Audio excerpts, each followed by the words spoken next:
अमरनाथ में मिला मृत पति, सावित्री की रहस्यमयी यात्रा।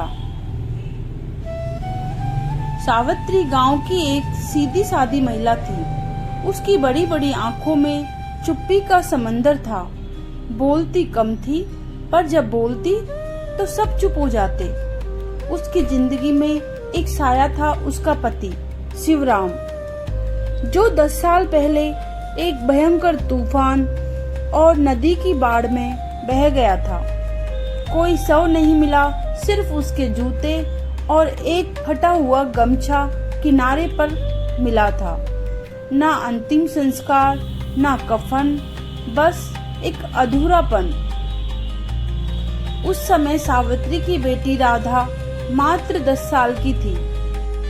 वह पापा पापा चिल्लाती रही और सावित्री सन्न खड़ी रही। लोगों ने कहा नदी ले गई, भाग्य ही ऐसा था। लेकिन सावित्री के मन में कहीं एक टुकड़ा अब भी अधूरा था, जैसे कोई बंद दरवाजा अभी खुलना बाकी हो। साल दर साल बीते, सावित्री ने कभी किसी से शिकायत नहीं की। वो चुपचाप राधा को पढ़ाती रही, सिलाई कर कर के पेट पालती रही। गांव में कई विधवाएं थी, पर सावित्री ने कभी अपने माथे से सिंदूर नहीं हटाया। पूछने पर बस इतना कहती, अभी सब खत्म नहीं हुआ है, शायद कुछ बाकी है। वही राधा बड़ी हो चुकी थी, पढ़ाई में तेज थी। इस साल उसका चयन गांव से बाहर एक स्कूल में बतौर शिक्षिका हुआ था। वह अपनी पहली तनख्वाह लेकर माँ के पैरों में बैठी। माँ, अब आपकी इच्छा पूरी करने का समय आ गया है। आपने कहा था कि एक दिन अमरनाथ जाना है। चलिए इस बार चलें। सावित्री कुछ देर तक चुप रही, फिर धीमे से मुस्कुराई, जैसे मन ही मन कह रही हो, अब समय आ गया है। अमरनाथ यात्रा की तैयारी साधारण थी। राधा की नई सूती सलवार, सावित्री की वही पुरानी किनारी वाली साड़ी, एक बैग में ऊनी चादरें, एक थैली में भगवान शंकर की तस्वीर और सबसे नीचे बंधा हुआ वो गमछा, वही जो शिवराम के गुम होने के बाद किनारे से मिला था। उन्होंने ट्रेन पकड़ी, फिर बस और फिर पैदल यात्रा शुरू हुई। रास्ते में सैकड़ों भक्त मिले, सब अपने अपने परिवार के साथ यात्रा करने आए थे। बर्फ से ढके हुए पहाड़, बहुत ठंड पड़ रही थी। हर हर महादेव और सावित्री का तेज धड़कता हुआ दिल। हर मोड़ पर उसे लगता कोई उसे देख रहा है। कई बार वो मुड़कर पीछे देखती, लेकिन कोई नहीं होता। कभी हवा में जैसे शिवराम की गंध आती, वही मिट्टी, वही पसीने की हल्की महक, ऐसा उसे बार बार महसूस हो रहा था। वहाँ बहुत सारे बुजुर्ग पालकी में बैठकर यात्रा कर रहे थे और बहुत सारे लोग घोड़े पर बैठे हुए थे। सावित्री का मन बहुत खुश था कि आज मैं मेरी बेटी की वजह से यात्रा कर पा रही हूँ, लेकिन कहीं ना कहीं उसके मन में उसके पति से बिछड़ने का गम था। वह मन ही मन भगवान से प्रार्थना कर रही थी, हे भोलेनाथ, मैं आपके दर्शन करने आ रही हूँ। भगवान, मुझे ऐसा क्यों लगता है कि मेरे पति अभी जिंदा है। रास्ते में बार बार में बारिश आ रही थी। उनकी यात्रा एक दिन के लिए रद्द कर दी गई। अगले दिन दोनों माँ बेटी फिर से उठी और पैदल यात्रा करने लगी। वहाँ पर बहुत सारे भक्त पैदल यात्रा ज्यादा कर रहे थे। अगली सुबह वो गुफा के पास पहुँचे। भक्तों की भीड़, ऊंचे शंख ढोल और बर्फ की वादियों के बीच चुपचाप बैठा वह हिमलिंग सावित्री की आंखों में पानी आ गया। हे भोलेनाथ, आज तेरे ही सहारे जिंदा हूँ। लेकिन तभी उसकी निगाह गुफा के एक कोने में बैठे एक साधु पर पड़ी। उसके शरीर पर भस्म लगी थी, जटाएं उलझी हुई, आंखें बंद, ना कोई भिक्षा मांग रहा था, ना कोई मंत्र बोल रहा था, बस बैठा था एकदम शांत। लेकिन उसकी चाल, गर्दन झुकाने का अंदाज, पैर मोड़ने की मुद्रा, कुछ ऐसा जो सावित्री को भीतर तक चीर गया। माँ चलो, राधा ने कहा, लेकिन सावित्री की नजरें उस साधु पर जमी थी। उस रात वह सो नहीं पाई। बार बार आंखें बंद करती तो वही चेहरा सामने आता। अधूरी आंखें, गुम हुई पहचान। अगली सुबह जब राधा गहरी नींद में थी, सावित्री उठी और गुफा से बाहर निकल गई। सुबह सुबह की ठंडी हवा, बादलों की ओर से झांकता सूरज और गुफा के ठीक नीचे बैठा वही साधु। सावित्री चुपचाप उसके पास पहुंची, झुकी और धीमे से बोली, शिवराम।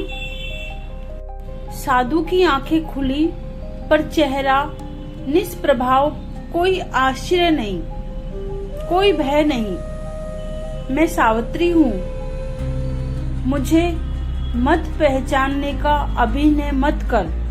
तेरे माथे का तिल, तेरे कंधे का वो हल्का निशान और ये गंध मैं पहचानती हूँ। कुछ पल तक सन्नाटा रहा, फिर साधु की आंखों से एक बूंद आंसू टपके। तू मर नहीं गया था तो गया कहाँ? क्यों नहीं लौटा? हम तुझे रोज ढूंढते रहे। राधा तुझे पापा पापा कहकर चीखती रही। मैंने मंदिर में रो रो कर भगवान से सवाल पूछे, और तू यहाँ ध्यान में बैठा है।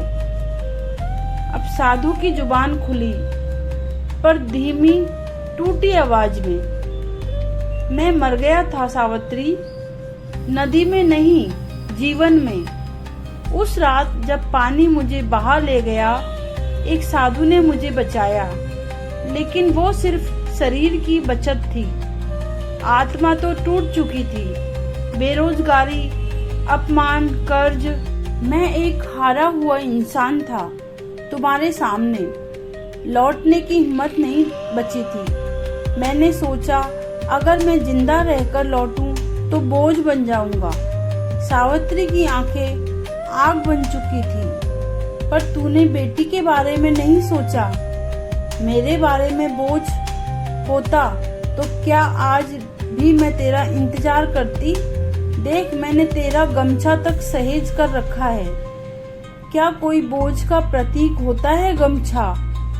साधु की आंखों से अब बाढ़ बह रही थी। हर रात मैंने तुम दोनों को ध्यान में देखा।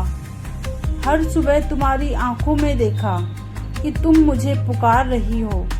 लेकिन अब मैं सिर्फ एक साधु हूँ। मेरा अतीत सिर्फ एक परछाई है। उसी दिन सावित्री ने राधा को सब कुछ बताया। राधा चुप रही और फिर बोली, आप हमें इसलिए छोड़कर चले गए क्योंकि आपको लगा आप बोझ हैं। माँ ने आपको कभी बोझ नहीं माना।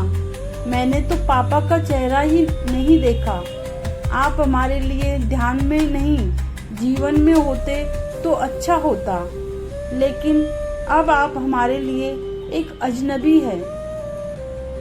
तीसरे दिन सावित्री और राधा विदा लेने आई। साधु अब भी वहीं बैठा था। सावित्री ने धीरे से कहा, अब लौट मत आना, तेरे दर्शन हो गए, यही काफी है। पर एक वचन दे, रोज राधा के लिए आशीर्वाद देना। जो तू ना दे सका वो अब उसका भाग्य ना ले जाए। साधु ने अपनी जटाएं खोली, राधा के सिर पर हाथ रखा और बोला, मैं जीवन भर एक गलती की तपस्या कर रहा हूँ। तुम दोनों ने मुझे क्षमा करके मुझे मोक्ष दे दिया है। गांव लौटकर सावित्री हर सोमवार को शिव मंदिर जाती और वहाँ एक कोने में पत्थर का शिवलिंग है। उसके पास वह एक जल पात्र रखती।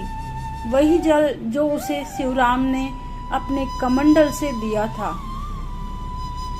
अब वह जल चढ़ाने नहीं, एक कहानी सुनाने जाती, खुद की, राधा की और उस अधूरे प्रेम की जो हिमालय की बर्फ में कहीं शांत बैठा है। राधा अब एक शिक्षिका ही नहीं, एक कवयित्री भी है। उसने अपने जीवन का सबसे प्रसिद्ध कविता संग्रह लिखा, अनुत्तर। पहली कविता थी,